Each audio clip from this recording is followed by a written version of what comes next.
Mr. Ovens by Stanley Houghton. Mr. Ovens died on Saturday, and they are burying him this afternoon. As I draw aside the blind, which is lowered sympathetically, like all the other blinds in the road, I can see the hearse standing at the gate, and the mourning coaches drawn up behind it.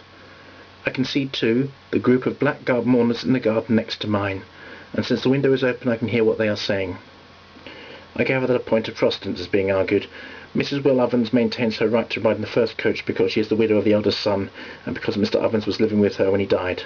Mr. Walter, the eldest surviving son, and his wife think that they should ride in the first coach, while Mr. Tom, their bachelor, thinks that it should be occupied by himself and Mr. Walter alone, and that the women should follow in the second coach. I have always been interested in Mr. Ovens, and his death on Saturday almost shocked me. For only 2 days before I had met him on his way to the seat behind the lifeboat house, where he was accustomed to rest on fine mornings. You would see him coming slowly along the parade, leaning heavily on his stick, stopping short every now and then to stare wistfully out to sea. Behind the big spectacles, his weak, pale blue eyes seemed always to be looking for something very far away, past the horizon. I wonder what Mr. Ovens was looking for. Perhaps he has found it now.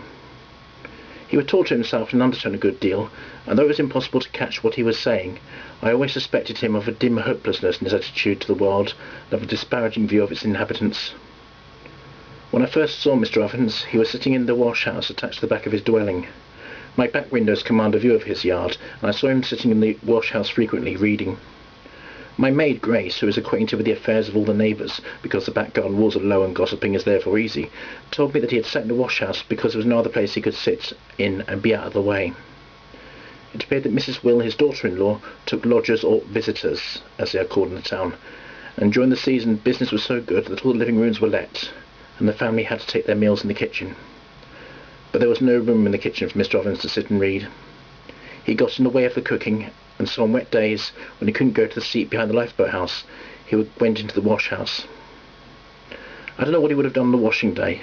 Fortunately, Mrs. Will was too busy to wash at home and sent all her things to the laundry.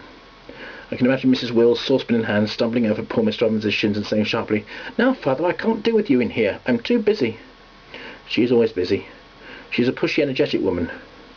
On one occasion, when her house was very full, she did me the honour to ask me to let her a bedroom in my house to accommodate the overflow of visitors.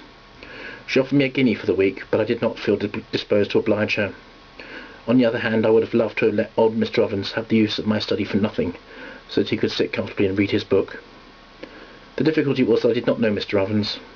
More than once I approached him on the parade, when he was looking out to sea for that something, but I never quite knew how to begin. Once I got as far as, "I think we're neighbours." Mr. Ovens withdrew his eyes from the horizon and fixed them questioningly on me, and then, seeing that I was not the thing he had been looking for, he slowly walked on past me towards the lifeboat house. I dare say there were plenty of rooms at Mr. Walters's, but I don't think Mrs. Walter cared to be bothered with the old gentleman. Mr. Tom was a bachelor and lived in diggings. The 2 daughters took visitors and was busy making money as Mrs. Will was. I could never make out why Mr. Ovens lived with Mrs. Will, who was only the widow of his son, not a blood relation. Grace, however, cleared up that matter by informing me that the house was Mr. Ovens's, and that it was Mrs. Will who lived there with her father-in-law. In other words, that there was not room for him in his own house when the visitors were there. When he was taken ill, I asked Grace if she could tell me which was his bedroom, so that I could look at the window at night and see if the lights were moving. "He hasn't got a bedroom exactly," she replied. "They put a bed in the top landing with a screen across, and he sleeps there." It was Mrs. Will herself who told me he was dead. I met her coming out of the gate on Saturday evening. "It couldn't have happened worse," she said. "The house is full of visitors. I suppose I shall have to ask them to go, but I can't turn them out till after the weekend." I wanted to ask her whether Mr. Ovens had died on the top landing, and whether he was now fulfilling his last vigil in the wash-house, but I forbore. "I'm going now to get some white lilies to put on him," she added. "I shall go down to the market. They'll be cheaper down there in the shops." They have settled the question of precedence outside in the next garden now. Mrs. Will rides in the first coach with Mr. and Mrs. Walter. Mr. Tom and his sisters ride in the second coach.